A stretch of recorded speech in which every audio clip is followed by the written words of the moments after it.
马上就要到3伏天了，这时人体内阳气会流失的比较快，但同时也是补阳气的好时候。我们可以以热养阳。下面教大家2个小方法：一、多晒太阳。晒太阳是最简单的补阳气的方法。3伏天比较热，很多人呢喜欢待在空调房内，这样是不利于身体健康的。那大家呢可以每天出去晒晒太阳，要背对着太阳，晒上半小时左右就行，这样能够将阳气慢慢养足了。2、多用热水泡脚。晚上泡脚是一件很舒服的事情，可以睡觉前用热水泡脚15到20分钟，这样不仅可以缓解疲劳，让你拥有好睡眠，还能够帮助排出湿寒之气，使阳气生发，对补充阳气有很大的作用。不过要注意，泡脚时水温不要太高，以免烫伤。除了上面这2个小方法外，也可以用食疗的方法，多吃点枸杞、羊肉、桂圆等温补食物，还有每天坚持锻炼。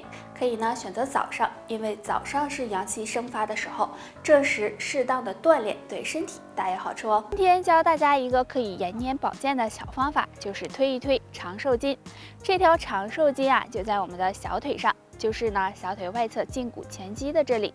推的时候可以用手掌根部尽可能大面积的推，从上往下推，向着骨头的方向推就行，速度不用太快，每次每条腿推30到50次。推到这里呀，不酸不痛了就行。经常推这条长寿筋，不仅可以疏通经络，使筋骨柔软，还有强健脾胃的功效。所以没事的时候就推一推，也可以让长寿离你更近一步哦。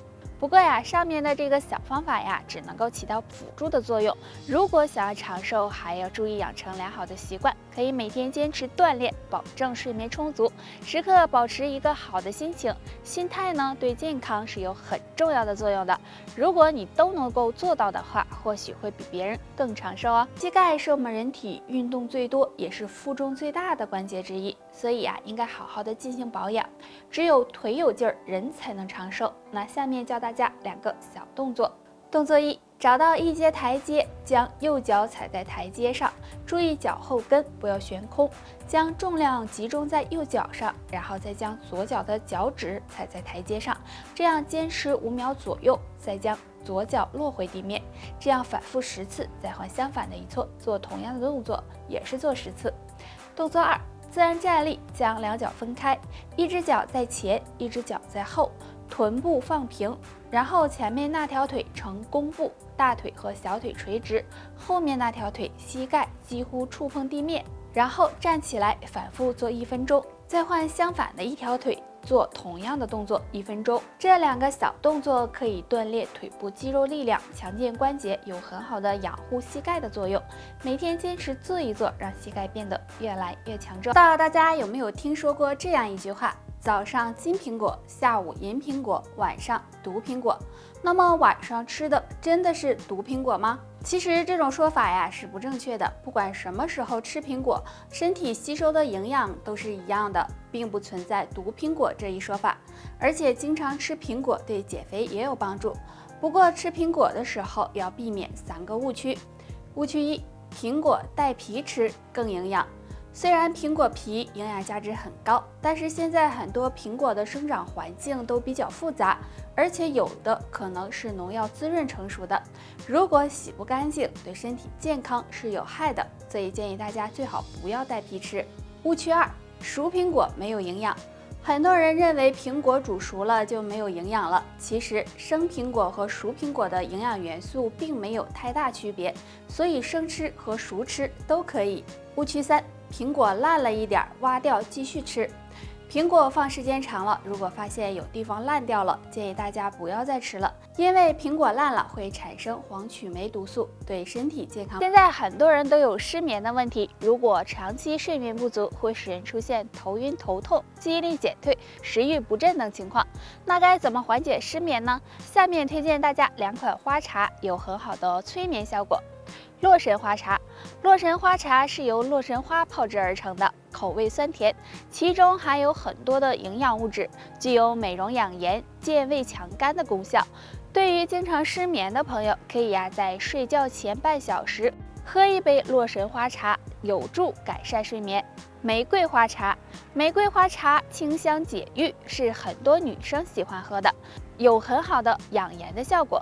除此之外，玫瑰花茶还有疏肝解郁、镇静情绪的功效，能够帮助促进睡眠。那经常失眠的朋友可以经常喝玫瑰花茶，还可以根据个人的口味，在其中加入蜂蜜或者是冰糖，这样喝起来味道会更好，也能够加强功效哦。睡眠的好坏对血糖高的人来说很重要，如果晚上睡不好觉，那么就会增加血糖升高的危险。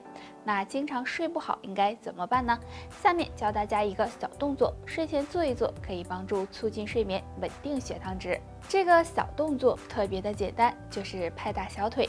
大家可以在睡觉前2小时用手掌拍打小腿肚，方法很简单，用双手轮流的拍打小腿肚，从膝盖一直拍打到脚踝处，每条腿拍打3到5分钟，直到小腿感觉到发热为止。这样拍打小腿可以促进小腿的血液循环，对提高睡眠质量、预防腿抽筋都有很好的效果。而对于血糖高的人来说，睡眠好了，血糖值也可以得到平稳。除了用这个小方法外，经常失眠的朋友还要注意，睡觉前不要玩手机，不要开灯睡觉，还有枕头不要太高，要不然容易导致大脑缺氧，也会影响睡眠质量。汗是一种很正常的生理现象，运动、干活或者是天太热，都可能会有出汗的现象。只是有的人出汗少，而有的人呢，出汗就像下雨一样。那这是怎么回事呢？哪种人更好呢？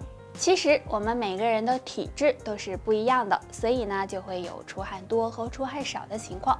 比如身体肥胖的人，那么就很容易出汗，或者是在特殊情况下也会有出汗多的问题。但只要是在机体正常的情况下，对身体呢是没有伤害的。而有的人很难冒汗，这是什么原因呢？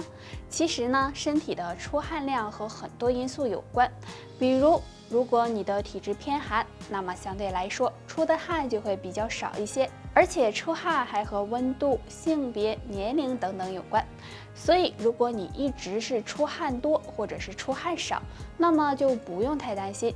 但如果突然出现出汗多和出汗少，就要小心了，最好呢到医院检查一下。还有，如果你是出汗少的体质，建议经常的做点运动，这样可以增强机体的免疫力，对身体健康有。女人长腋毛是一种很正常的现象，只是呢，有的人的腋毛比较旺盛，而有的人却很少。